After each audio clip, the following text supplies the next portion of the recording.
ಮೊನ್ನೆ ಕಾಂಗ್ರೆಸ್ ಪಕ್ಷದ ಬ್ಲಾಕ್ ಕಾಂಗ್ರೆಸ್ ಅಧ್ಯಕ್ಷರಾದಂಥ ಪ್ರಮೋದ್ರವರು ಒಂದೆರಡು ಮೂರು ಆರೋಪಗಳನ್ನ ಮಾಡಿದರು. ಯೋಗೇಶ್ವರ್ ಬಗ್ಗೆ, ಕನಕಪುರ ಮಾಡೆಲ್ ಬಗ್ಗೆ ಆರೋಪಗಳು ಮಾಡಿದ್ರು. ಕನಕಪುರ ಮಾಡೆಲ್ ಅಂತ ಹೇಳಿದ್ರು.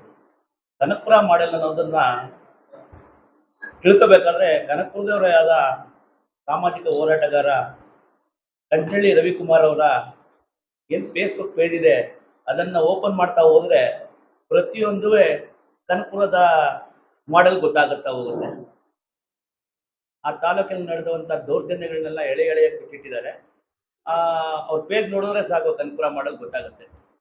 ಆಗಿನ ಬಂದು ನಮ್ಮ ನಾಯಕರಾದಂಥ ಯೋಗೇಶ್ವರ್ ಅವರ ಸುದೀರ್ಘ ರಾಜಕೀಯ ಜೀವನದಲ್ಲಿ ಏಳು ಬೀಳು ಆಗಿವೆ. ಅದನ್ನ ಸಮಾನಾಂತರವಾಗಿ ಸ್ವೀಕಾರನೂ ಕೂಡ ಮಾಡಿದ್ದಾರೆ. ನಂತರ ಈ ಎಲ್ಲ ಷಡ್ಯಂತ್ರಗಳನ್ನ ಮೆಟ್ಟಿ ನಿಲ್ಲುವಂಥ ತಾಕತ್ತನ್ನ ಆ ಭಗವಂತ ಅವರಲ್ಲಿ ಕೊಟ್ಟಿದ್ದು, ಅವರು ಅದನ್ನು ಸಮರ್ಥವಾಗಿ ನಿರ್ವಹಿಸಿಕೊಂಡು ಹೋಗ್ತಾ ಇದ್ದಾರೆ. ನಾನಾದರೂ ಪಮ್ಮಿಯವ್ರನ್ನ ಕೇಳ್ತೀನಿ, ಪಮ್ಮಿಯವರು ಕೂಡ ಯೋಗೇಶ್ವರ್ ಜೊತೆಲಿದ್ದವರು. ನಮ್ಮವ್ರವ್ರು ಕೇಳ್ತೀನಿ, ಯೋಗೇಶ್ವರ್ ಕೂಡ ಜೊತೆಲಿದ್ದವರು. ಅವ್ರಿಗೂ ಒಳ ಹೊರವು ಎಲ್ಲ ಗೊತ್ತಿದೆ. ಯೋಗೇಶ್ವರ ಎಂಥ ನಾಯಕ, ನೀರಾವರಿ ಯಾವ ರೀತಿ ಮಾಡಿದ್ರು, ಬದ್ಧತೆಯಿಂದ ಯಾವ ರೀತಿ ರಾಜಕಾರಣ ಮಾಡಿದ್ರು ಅಂತ ಗೊತ್ತಿದೆ ಅಂತ ತಿಳ್ಕೊಳ್ತೀನಿ. ಹಾಗೆ ಮಲ್ವೇಗೌಡರು ಮಾತಾಡ್ತಾರೆ. ಮಲ್ವೇಗೌಡರು ಕಾಂಗ್ರೆಸ್ ಪಕ್ಷದಲ್ಲಿದ್ದರು. ಸ್ವಂತ ಲಾಭಕ್ಕಾಗಿ ಬಿಜೆಪಿ ಪಕ್ಷನ ಸೇರ್ಕೊಂಡ್ರು. ಸ್ವಂತ ಲಾಭ ಏನಾಗಿದೆ ಅಂತ ಅವ್ರಿಗೆ ನಮಗೆ ಗೊತ್ತಿದೆ. ಸ್ವಂತ ಲಾಭಕ್ಕೋಸ್ಕರ ಬಿಜೆಪಿ ಸೇರ್ಕೊಂಡ್ರು. ಆನಂತರ ಬಿಜೆಪಿಯಲ್ಲಿ ಅಲ್ಪಾವಧಿಲಿ ಪಕ್ಷದಲ್ಲೂ ಒಳ್ಳೆ ಹುದ್ದೆ ಪಡೆದ್ರು, ಸರ್ಕಾರದಲ್ಲೂ ಒಳ್ಳೆ ಹುದ್ದೆ ಪಡೆದ್ರು, ಒಳ್ಳೆ ಲಾಭ ಮಾಡಿಕೊಂಡ್ರು. ಮಲ್ವೇಗೌಡರು ತಾವು ಎಲ್ಲಿ ಹೋದ್ರು ನಾನೊಂದು ನಂಬರ್ 1 ಸ್ಥಾನದಲ್ಲಿ ಇರಬೇಕು ಅಂತ ಒಂದು ಭ್ರಮೆಲೇ ಇರ್ತಾರೆ. ನಾನೇ ನಂಬರ್, ಯಾವುದೇ ಪಕ್ಷಕ್ಕೆ ಹೋದ್ರು ನಾನೇ ನಂಬರ್ 1 ಸ್ಥಾನದಲ್ಲಿ ಇರಬೇಕು ಅಂತ. ಈಗಾಗಲೇ ಕಾಂಗ್ರೆಸ್ ಪಕ್ಷದ ನಾಯಕರುಗಳು ಅಲ್ಲಲ್ಲೇ ಮಾತಾಡೋದು ಕೇಳ್ತಾ ಇರ್ತೀವಿ ನಾವು. ಈಗ ಬಂದವನೇ ನಮ್ಮ ನಂಬರ್ 1 ಸ್ಥಾನ ಬೇಕು ಅಂತ. ಆ ರೀತಿ ಎಲ್ಲ ಕಾಂಗ್ರೆಸ್ ನಾಯಕರುಗಳೇ ಮಾತಾಡ್ತಾ ಇರ್ತಾರೆ. ಮಲ್ವೇಗೌಡರದು ಇದೊಂದು ಚಾಳಿ, ನಾನೇ ಇರಬೇಕು. ಯಾಕೆಂದರೆ ಲಾಸ್ಟ್ ಟೈಮು ನಮ್ಮ ರಾಂಪುರ ಬೂತ್ ಅಧ್ಯಕ್ಷ ಸತೀಶ್ ಅಂತ ಆಗಿರ್ತಾರೆ. ಬರೀ ಬೂತ್ ಅಧ್ಯಕ್ಷ ಬೋರ್ಡನ್ನು ಹಾಕೊಳ್ಳೋಕೆ ಬಿಟ್ಟಿಲ್ಲ. ಅವ್ರೆಂಥ ಸ್ವಾರ್ಥ ರಾಜಕಾರಣಿ ಅಂದರೆ, ಬರೀ ನಮ್ಮ ಪಕ್ಷದಲ್ಲಿ ಬೂತ್ ಅಧ್ಯಕ್ಷರಿಗೆ ಒಂದು ಬೋರ್ಡ್ ಕೊಡ್ತಾರೆ. ಆ ಬೋರ್ಡನ್ನು ಸತೀಶ್ ಅನ್ನೋರು ಬೂತ್ ಅಧ್ಯಕ್ಷರಾಗಿದ್ರು, ಆ ಬೋರ್ಡ್ ಹಾಕೋಕೆ ಹೋಗ್ಬಿಟ್ಟಿಲ್ಲ. ಅಷ್ಟು ಸ್ವಾರ್ಥ ರಾಜಕಾರಣಿ. ಆಮೇಲೆ ಮಲ್ವೇಗೌಡರು ಊರಲ್ಲೇ ಮಲ್ವೇಗೌಡರು ಇದನ್ನೆಲ್ಲ ಬದಲಾಯಿಸ್ತೀನಿ ಅಂತ ಹೋದ್ರು. ಚುನಾವಣೆಯಲ್ಲಿ 80,000 ಓಟ್ ಬಂದಿರ್ಬೋದು. ಇದನ್ನೆಲ್ಲ ಬದಲಾಯಿಸ್ತೀನಿ ಅಂತ ಊರಲ್ಲೇ 400 ಬಿಜೆಪಿ ಲೀಡಿದೆ. ಇವರ ತಾಕತ್ತೇನೇನಂತ ಅಲ್ಲ ಅರ್ಥ ಆಗುತ್ತಲ್ವಾ. ನೆಕ್ಸ್ಟು ಇವರು ನಿಖಿಲ್ ಇಲ್ಲಿ ಅಭ್ಯರ್ಥಿ ಅಂತ ಹೇಳ್ತಾರೆ. ಇವರೇನಾದ್ರು JDS ಪಕ್ಷದ ವಕ್ತಾರರ ಇವರು? ನಮ್ದ ಮೈತ್ರಿ ಧರ್ಮ ಇದೆ. ಬಿಜೆಪಿ ಮತ್ತು JDS ಮೈತ್ರಿ ಪಕ್ಷಗಳು. ನಮ್ಮ ನಾಯಕರುಗಳು ವರಿಷ್ಠರು ಕೂತ್ಕೊಂಡು ಯಾರು ಅಭ್ಯರ್ಥಿ ಆಗೋದು ಸೂಕ್ತ ಅಂತ ತೀರ್ಮಾನ ಮಾಡ್ತಾರೆ. ಅದನ್ನು ನಾವಾಗಲಿ ನಮ್ಮ ಮಿತ್ರ ಪಕ್ಷವಾದ ಜನತಾದಳ ಅಲ್ಲಿ ಸ್ವಾಗತಿಸುತ್ತೆ. ಯಾರು ಅಭ್ಯರ್ಥಿ ಕೊಟ್ಟೋದ್ರು ಕೂಡ ನಾವು ಎರಡೂ ಪಕ್ಷದ ಕಾರ್ಯಕರ್ತರು ಪ್ರಾಮಾಣಿಕವಾಗಿ ಕೆಲಸ ಮಾಡ್ತಾರೆ ಅಂತ ಹೇಳ್ತಾ ನನ್ನ ಈ ಮಾತನ್ನು ಅಧ್ಯಕ್ಷರಾದಂಥ ಸ್ನೇಹಿತರಾದಂಥ ಪ್ರಮೋದ್ ಅವರಿಗೆ ಒಂದು ಮುಕ್ತ ಮನಸ್ಸಿನಿಂದ ಯೋಗೇಶ್ವರ್ ಅವರು ತಾಲೂಕಿಗೆ DK ಶಿವಕುಮಾರ್ ಬರೋದನ್ನ, ಅಭಿವೃದ್ಧಿ ಆಗೋದನ್ನ ಸ್ವಾಗತಿಸಲಿಲ್ಲ ಅಂತ ಆರೋಪ ಮಾಡಿದ್ರು. ನಾವು ತಾಲೂಕು ಬಿಜೆಪಿ ಹೇಳ್ತಾ ಇದೆ, DK ಶಿವಕುಮಾರ್ ಅವರನ್ನ, DK ಶಿವಕುಮಾರ್ ಬ್ರದರ್ ಆಗಲಿ, DK ಶಿವಕುಮಾರ್ ಸೂಚಿಸಿದ ಯಾವುದೇ ಅಭ್ಯರ್ಥಿಯನ್ನಾಗಲಿ ಸಮರ್ಥವಾಗಿ ಎದುರಿಸೋದಕ್ಕೆ NDA ಮೈತ್ರಿ ನಾಯಕರು ಸಿದ್ಧವಿದ್ವಿ. ಆಹ್ವಾನ ಯಾಕೆ ಕೊಡಬೇಕು ಅಂತ, ಯಾಕೆ ತಿರಸ್ಕರಿಸಬೇಕು DK ಶಿವಕುಮಾರ್ ಇಲ್ಲಿ ಬರೋದನ್ನ ಅಂತ ಹೇಳಿದ್ರೆ, ಕೆಂಗಲ್ನಲ್ಲಿ ಭಾಷಣ ಮಾಡ್ತಾ ಕೆಂಪು ಕಲ್ಲಿನ ಕೆಂಗಲ್ ಅನ್ನು ಆಂಜನೇಯ ಸ್ವಾಮಿ, ನನಗೆ ಕಲ್ಲು ಅಂದಾಗಲೇ ಭಯ ಆಯಿತು. ಸಾಕಷ್ಟು ಭಕ್ತಾದಿಗಳು ಹೇಳಿದ್ರು, ಈ ಕೆಂಪು ಕಲ್ಲಿನ ಮೇಲೆ ಏನಾದರೂ ಇವ್ರಿಗೆ ಒಕ್ಕರ ದೃಷ್ಟಿ ಬಿದ್ದಿದೆಯಾ? ಕೆಂಗಲ್ ಮೇಲೆ ಇರ್ತಕ್ಕಂಥ ಕೆಂಪು ಕಲ್ಲಿನ ನಿಕ್ಷೇಪದ ಮೇಲೆ ಏನಾದರೂ ಒಕ್ಕರ ದೃಷ್ಟಿ ಬಿದ್ದಿದೆಯಾ? ಹಾಗೆ ಸಾಕಷ್ಟು ಆಣಿಗೆರೆ, ಅಂಕುಶ್ನಹಳ್ಳಿ, ಮೆಂಗಳ್ಳಿ, ಕೃಷ್ಣಾಪುರ ಈಗಾಗಲೇ 90ರ ದಶಕದ ನಂತರ DK ಶಿವಕುಮಾರ್ ಅಂಡ್ ಪಟಾಲರ್ ಬಂಡೆಯನ್ನ ಯಾವ ರೀತಿ ನಾಮಾವಶೇಷ ಮಾಡಿದೆ, ಅಕ್ರಮವಾಗಿ ಯಾವ ರೀತಿ ಬಂಡೆ ಹೊಡೆದಿದೆ, ಅನ್ನೋದನ್ನ ಈ ತಾಲೂಕಿನ ಜನ ಕಂಡಿದ್ದಾರೆ.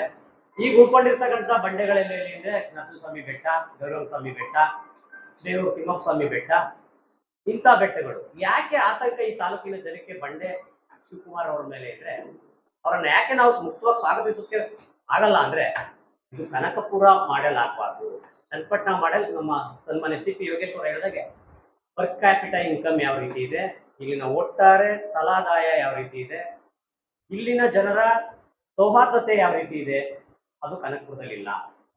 ಹಾಗಾಗಿನೇ ಈ ಚುನಾವಣೆಯಲ್ಲಿ ಗುಪ್ತ ಮತದಾನದ ಮೂಲಕ ಇವರ ಎಲ್ಲ ದಬ್ಬಾಳಿಕೆಗೆ ವಿರುದ್ಧವಾಗಿ ಕನಕಪುರದಲ್ಲಿ 85,000ಕ್ಕೂ ಹೆಚ್ಚು ಮತಗಳನ್ನ NDA ಮೈತ್ರಿ ಅಭ್ಯರ್ಥಿಯಾದಂಥ ಡಾಕ್ಟರ್ ಮಂಜುನಾಥ್ ಅವರು ನೀಡಿದ್ದಾರೆ. ಪ್ರಮೋದ್ ಅವರೇ, ಇದು ನೆನಪಿರ್ಲಿ, ಕೆಲವು ಆಸೆ ಕೆಲವು ಅಪಪ್ರಚಾರಗಳಿಗೆ ಈ ತಾಲೂಕಿನ ಜನ ಹೋಗೊಟ್ಟು ಒಂದಷ್ಟು ಮತಗಳು ಹೆಚ್ಚು ಗಳಿಕೆ ಆಗಿರಬಹುದು. ಆದರೆ ಮುಂದಿನ ಚುನಾವಣೆಯಲ್ಲಿ ಆ ರೀತಿ ಯಾವುದೇ ಕಾರಣಕ್ಕೆ ಆಗೋದಿಲ್ಲ. ಪ್ರಮೋದ್ ಅವರೇ, ನಮ್ಮ ಕೋರಿಕೆ ಇಷ್ಟೇ, ನೀವು ಏನು ಮುನಿಸ್ವಾಮಿ ಬೆಟ್ಟವನ್ನ ಯಾವ ರೀತಿ ಅಕ್ರಮವಾಗಿ ಪರಭಾರೆ ಮಾಡಿದ್ರಿ, ಅಕ್ರಮ ಚಟುವಟಿಕೆಗಳ ತಾಣ ಮಾಡಿದ್ರಿ, ಆ ರೀತಿ ಇಲ್ಲಿ ಶ್ರದ್ಧಾ ಕೇಂದ್ರಗಳಿಗೆ ಆ ರೀತಿ ಯಾವುದೇ ತಪ್ಪು ಚುಕ್ಕಿ ಇಲ್ಲದಾಗೆ ನಡ್ಕೊಳ್ಳಿ. ನೀವು ಬನ್ನಿ, ಚುನಾವಣೆಗೆ ಬನ್ನಿ, ಪ್ರಜಾಪ್ರಭುತ್ವ ರೀತಿಯಲ್ಲಿ ಹೋರಾಟ ಮಾಡೋಣ. ಅಕ್ರಮಗಳನ್ನ ಮಾಡೋದಕ್ಕೆ ಈಗಾಗಲೇ ಅಧಿಕಾರಿಗಳ ಗುಪ್ತ ಸಭೆಯಲ್ಲಿ ಡಿ ಕೆ ಶಿವಕುಮಾರ್ ಅವರೇ, ಅಧಿಕಾರಿಗಳ ಗುಪ್ತ ಸಭೆಯಲ್ಲಿ 8 ನಿಮ್ಮ ಬ್ರದರ್ಸ್ಗಳ ಓಟು ನೀವು ಕಂಪಲ್ಸರಿಯಾಗಿ ಇಂಥ ಓಟು ಇಂಥ ಸಮುದಾಯದ ಓಟೇ ಬೇಕು ಅಂತ ನೀವು ಧಮಕಿ ಹಾಕಿದಿರಿ. ಅದರ ಮಾಹಿತಿ ಇದೆ. ಆ ರೀತಿ ಆಗೋದು ಬೇಡ. ಚನ್ನಪಟ್ಟಣ ಸರಳ ಸಜ್ಜನ ರಾಜಕಾರಣಿಗಳನ್ನ ನೋಡಿದೆ. ನಮ್ಮ ಅತ್ಯಂತ ಸಣ್ಣ ಸಮುದಾಯದ ಒಬ್ಬ ಶಾಸಕರನ್ನು ಕೂಡ ಈ ಪ್ರಜಾಪ್ರಭುತ್ವದ ರೀತಿಯಲ್ಲಿ ಚನ್ನಪಟ್ಟಣದಲ್ಲಿ ಆಯ್ಕೆ ಮಾಡಿದೆ. ಗಂಡುಗಲಿ ರಾಜಕಾರಣಿ ಎನಿಸ್ಕೊಂಡಂತ ವರದೇಗೌಡರು ಕೂಡ ಪ್ರಜಾಪ್ರಭುತ್ವ ರೀತಿಯಲ್ಲಿ ಆಯ್ಕೆ ಆಗಿದ್ದಾರೆ. ನಿಮ್ಮ ಕನಕಪುರ ಮಾಡೆಲ್ ಬೇಕಾಗಿಲ್ಲ. ಹಾಗಾಗಿ ನೀವು ಬೇಡ, ಪ್ರಜಾಪ್ರಭುತ್ವ ರೀತಿಯಲ್ಲಿ ನೀವು ಬಂದ್ರೆ ನಾವು ಅದನ್ನ ಮುಕ್ತವಾಗಿ ಸ್ವಾಗತಿಸ್ತೀವಿ. ನಿಮ್ಮ ಸ್ಪರ್ಧೆಯನ್ನ ನಾವು ಎದುರು ನೋಡ್ತಾ ಇದ್ದೀವಿ. ನಮ್ಮ ಅಭ್ಯರ್ಥಿ ಸನ್ಮಾನ್ಯ ಸಿ ಪಿ ಯೋಗೇಶ್ವರ್ ಆಗಿರ್ಲಿ, ಭಾರತೀಯ ಜನತಾ ಪಾರ್ಟಿ ಅಥವಾ NDA ಮೈತ್ರಿಕೂಟದ ಯಾವುದೇ ಅಭ್ಯರ್ಥಿ ಆಗಿರ್ಲಿ, ನಮ್ದು ಯಾವುದೇ ತಿಕ್ಕಾಟ ಇಲ್ಲ, ಯಾವುದೇ ಗುರುಸಿಲ್ಲ. ಬಲಿಷ್ಠವಾಗಿ ಹೋರಾಡ್ತೀವಿ, ಅದರಲ್ಲಿ ಯಾವುದೇ ರಾಜಿ ಇಲ್ಲ. ಹಾಗೇನೆ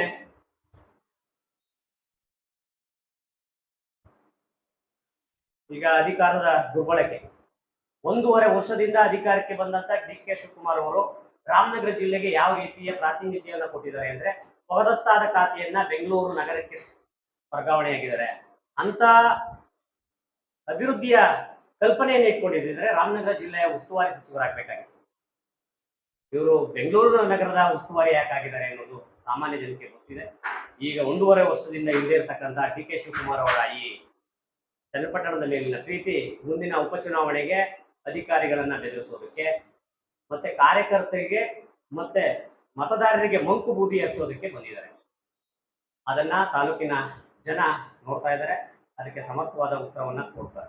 ಡಿ ಕೆ ಸುರೇಶ್ ಅವರು 3 ಬಾರಿ ಚುನಾವಣೆ ಎದುರಿಸಿ ಚುನಾವಣೆಯಲ್ಲಿ ಗೆದ್ದಿದ್ದಾರೆ. ಆದ್ರೆ ಡಿ ಕೆ ಶಿವಕುಮಾರ್ ಅವರೇ, ನಿಮ್ಮ ಸಹೋದರ ಡಿ ಕೆ ಸುರೇಶ್ ಅವರ ಯಾವ ಅಭಿವೃದ್ಧಿಯನ್ನು ಸಾಕ್ಷಿ ಗುಡ್ಡಿಯನ್ನ ಇಲ್ಲಿ ತೋರಿಸಿದ್ರಿ? ಸ್ವಂತ ಮನೆಯಲ್ಲಿ ಸ್ವಂತ ಮನೆ ಖರ್ಚು, ತನ್ನ ಸ್ವಂತ ಖರ್ಚಿನಿಂದ ನೀವೇನು 8-10 ಕಡೆ ತಂಗುದಾಣವನ್ನು ನಿರ್ಮಿಸಿದ್ರಿ. ಸ್ವಂತ ಮನೆ ಖರ್ಚಿನಿಂದ ತಂಗುದಾಣ ನಿರ್ಮಿಸಿರೋ ರೀತಿ ನಿಮ್ಮ ಫೋಟೋಗಳು ಹಾಕೊಂಡಿರ್ಬೋದು. ಅದೊಂದೇ ಅಭಿವೃದ್ಧಿ ನಮ್ಮ ಕಡೆ. ಇನ್ಯಾವ ಅಭಿವೃದ್ಧಿಯೂ ನಮಗೆ ಕಣ್ಣಿಗೆ ಕಾಣಿಸ್ತಾ ಇಲ್ಲ. ಹಾಗೇನೆ ಮಲ್ಲೇಗೌಡರು ಹೇಳ್ತಾರೆ, ಏತ ನೀರಾವರಿಗೆ ಡಿ ಕೆ ಶಿವಕುಮಾರ್ ಅವರ ಕೊಡುಗೆ ಅಪಾರವಾಗಿದೆ. ಕರೆಂಟ್ ಇಲ್ಲದೆ ಇದ್ರೆ, ಕರೆಂಟ್ ಕೊಡದೇ ಇದ್ರೆ ನೋಡಿ ಸ್ವಾಮಿ, ಒಂದು ಸರ್ಕಾರ ಯೋಜನೆಗೆ ಅನುಮೋದನೆ ಕೊಡ್ತದೆ ಅಂದ್ರೆ ಅದರ ಎಲ್ಲಾ ಸಾಧಕ ಬಾಧಕಗಳನ್ನ ಚರ್ಚಿಸಿ ಅದಕ್ಕೆ ಬೇಕಾದ ಎಲ್ಲಾ ಅಗತ್ಯಗಳನ್ನ ಪೂರೈಸಿ ಟೆಂಡರ್ ಮಾಡಿ ಅದಕ್ಕೆ ನೋಟಿಫಿಕೇಶನ್ ಮಾಡಿ ಹೋಗ್ತಾರೆ. ಡಿ ಕೆ ಶಿವಕುಮಾರ್ ಬಂದರೂ ಕೊಡ್ಬೇಕಾಗತ್ತೆ. ಇನ್ಯಾರೇ ಅಧಿಕಾರಿ ಅಧಿಕಾರದಲ್ಲಿ ಇದ್ರು, ಆ ಪೋಸ್ಟ್ ಅಲ್ಲಿ ಇದ್ರು, ಅದಕ್ಕೆ ಅನುಮತಿ ಕೊಡ್ಬೇಕಾಗುತ್ತೆ ಮಲ್ಲೇಗೌಡ್ರೆ. ಹಾಗಾದ್ರೆ ನಿಮ್ಮ ಉದ್ದೇಶ ಆಗೋ ಈಗೋ ಯೋಗೇಶ್ವರ ಹತ್ರ ಇದ್ದೋದಕ್ಕೆ ಸರಾಯ್ತು. ಏನಾದ್ರೂ ನೀವು ಡಿ ಕೆ ಶಿವಕುಮಾರ್ ಕಡೆ ಇದ್ದಿದ್ರೆ ಅದನ್ನು ತಡೆ ಹಿಡಿತಿದ್ರೆ ಮಲ್ಲೇಗೌಡ್ರೆ. ಹೇಗೋ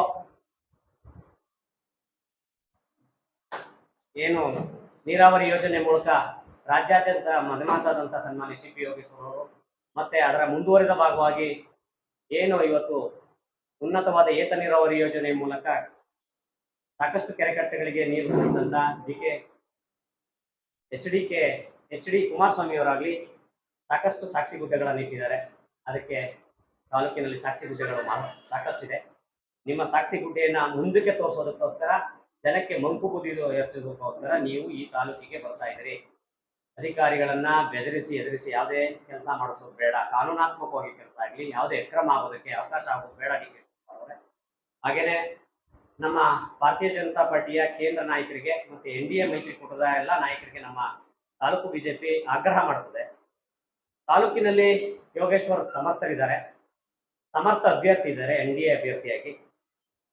ತಾವು ದಯಮಾಡಿ ಸನ್ಮಾನ್ಯ CP ಯೋಗೇಶ್ವರ್ ಅವರಿಗೆ ಈ ಉಪಚುನಾವಣೆಯಲ್ಲಿ ಅವಕಾಶ ಮಾಡಿಕೊಡ್ಬೇಕು. ಆ ಮೂಲಕ ಯಾರೇ ಸಮರ್ಥ ಅಭ್ಯರ್ಥಿ ಆದರೂ ಎದುರಿಸುವ ಎಲ್ಲಾ ಚಾಕಚಕ್ಯತೆ ಇದೆ. ಈ ತಾಲೂಕಿನ ನಾಡಿ ಮಿಡಿತ ಚೆನ್ನಾಗಿ ಗೊತ್ತಿದೆ. ಹಾಗಾಗಿ ಸನ್ಮಾನ್ಯ CP ಯೋಗೇಶ್ವರ್ ಅವರಿಗೆ ಕೊಡಬೇಕು.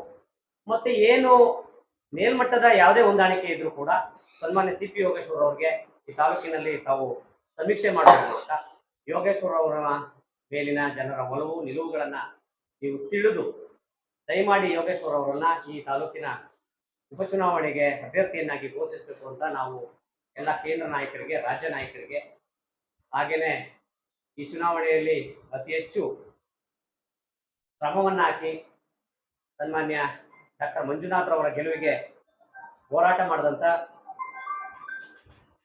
ಸನ್ಮಾನ್ಯ CP ಯೋಗೇಶ್ವರ್ ಅವರಿಗೆ HD ಕುಮಾರಸ್ವಾಮಿ ಅವರು ಅವಕಾಶ ಮಾಡಿಕೊಡ್ಬೇಕು. ಆ ಮೂಲಕ ಮೈತ್ರಿ ರಾಜ್ಯದಲ್ಲಿ ಇನ್ನೊಂದಷ್ಟು ಗಟ್ಟಿಯಾಗಲಿಕ್ಕೆ ತಾವು ಅವಕಾಶ ಮಾಡಿಕೊಡ್ಬೇಕು. ಗಟ್ಟಿ ನೆಲೆಯನ್ನು ಕಲ್ಪಿಸೋದಕ್ಕೆ ಯಾವುದೇ ಅಪಸ್ವರ ಆಗದ ರೀತಿಯಲ್ಲಿ ನೀವು ನಿರ್ಧಾರವನ್ನ ಆದಷ್ಟು ಶೀಘ್ರವಾಗಿ ಕೈಗೊಳ್ಳಬೇಕು ಅಂತ ರಾಜ್ಯ ನಾಯಕರಲ್ಲಿ ಮತ್ತೆ ಕುಮಾರಸ್ವಾಮಿ ಅವರಲ್ಲಿ ನಾವು ಮನವಿ ಮಾಡ್ತಾ ಇದ್ದೀವಿ. ಹಾಗೇನೆ ಸಾಕಷ್ಟು ಮುಂದಿನ ದಿನಗಳಲ್ಲಿ ಸಾಕಷ್ಟು ಒತ್ತಡಗಳು ಅಧಿಕಾರಿಗಳಿಗೆ ಬರಬಹುದು. ಸನ್ಮಾನ್ಯ DK ಶಿವಕುಮಾರ್ ಅವರ ಒತ್ತಡಕ್ಕೆ, ಅವರ ಅಧಿಕಾರದ ಅಮಲಿಗೆ, ಅವರ ಅಧಿಕಾರದ ಬೆದರಿಕೆಗೆ, ಗೊಡ್ಡು ಬೆದರಿಕೆಗೆ ನೀವ್ಯಾರು ತಾಲೂಕಿನ ಹಾಗೂ ಜಿಲ್ಲೆಯ ಯಾವುದೇ ಅಧಿಕಾರಿ ಬೆದರೋದು ಬೇಡ. ಇದು ಯಾವುದೇ ಅಧಿಕಾರ ಶಾಶ್ವತ ಅಲ್ಲ. ಮುಂದೆ ನಮ್ಮದೇ ಸರ್ಕಾರ ಬರ್ತದೆ, ಅದರಲ್ಲಿ ಯಾವುದೇ ಡೌಟ್ ಇಲ್ಲ. ನಾವು ಘಂಟಾಘೋಷವಾಗಿ ಹೇಳ್ತಾ ಇದ್ದೀವಿ, ಅಧಿಕಾರಿಗಳು ಬೆದರಿ ಯಾವುದೇ ಕೆಲಸವನ್ನ ಮಾಡಬಾರ್ದು. ಬೆದರಿ ಚುನಾವಣೆಯಲ್ಲಿ ಅಕ್ರಮವಾಗಿ ಏನು ಒಂದು ಸಮುದಾಯವನ್ನೇ ಟಾರ್ಗೆಟ್ ಮಾಡಿಕೊಂಡು ನಾವೇನು ಮತದಾರರ ಪಟ್ಟಿನೇ ಸಿದ್ಧಪಡಿಸಬೇಕು ಅಂತ ಏನು DK ಶಿವಕುಮಾರ್ ಹೇಳಿದ್ದಾರೆ, ಅದಕ್ಕೆ ತಾವು ಕಿವಿ ಕೊಡಬಾರ್ದು ಅಂತ ಹೇಳ್ತಾ ಈ ಒಟ್ಟಾರೆ ಬೆಳವಣಿಗೆಯನ್ನ ನಾವು ಮುಂದಿನ ದಿನಗಳಲ್ಲಿ ವಿಶ್ಲೇಷಿಸ್ತೀವಿ. ಆ ಮೂಲಕ ನಮ್ಮ ಸಮರ್ಥ ಅಭ್ಯರ್ಥಿ ಯಾರೇ ಆಗಿದ್ರು, NDA ಮೈತ್ರಿಕೂಟದ ಅಭ್ಯರ್ಥಿ ಯಾರೇ ಆಗಿದ್ರು ಅದಕ್ಕೆ ನಾವು ದುಡಿತೀವಿ. ನಾವೆಲ್ಲ ಒಗ್ಗಟ್ಟಿನಿಂದ ಬಿಜೆಪಿ ಮತ್ತು JDS ನ ಕಾರ್ಯಕರ್ತರು, ಮುಖಂಡರು ಒಗ್ಗಟ್ಟಿನಿಂದ ಇರ್ತೀವಿ. ಆ ಮೂಲಕ ಶೀಘ್ರವಾಗಿ ಅಭ್ಯರ್ಥಿಯನ್ನ ಘೋಷಿಸೋದಕ್ಕೆ ನಾವು ಈ ಮೂಲಕ ಕೋರ್ಕೊಳ್ತೇವೆ. ನಮ್ಮ ಪಕ್ಷದಲ್ಲೇ ಯೋಗೇಶ್ವರ್ ನಮ್ಮ ಪಕ್ಷದಲ್ಲಿ ನಿಂತ್ಕೊಳ್ಬೇಕು ಅಂತ ನಮ್ಮ ಅಭಿಪ್ರಾಯ ಇರ್ತದೆ. ಏನೇ ಆದರೂ ನಾವು ಕೊನೆ ಇದೇನಿದೆ ಅಂದ್ರೆ ನಮ್ಮ ನಿಲುವು NDA ಮಿತ್ರಕೂಟದ ಅಭ್ಯರ್ಥಿ ಯಾರೇ ಆಗಿರ್ಬೋದು, ಯಾವ ಚಿಹ್ನೆನೇ ಆಗಿರ್ಬೋದು, ಅದಕ್ಕೆ ಕಾಯ ವಾಚ ಮನಸ್ಸನ್ನು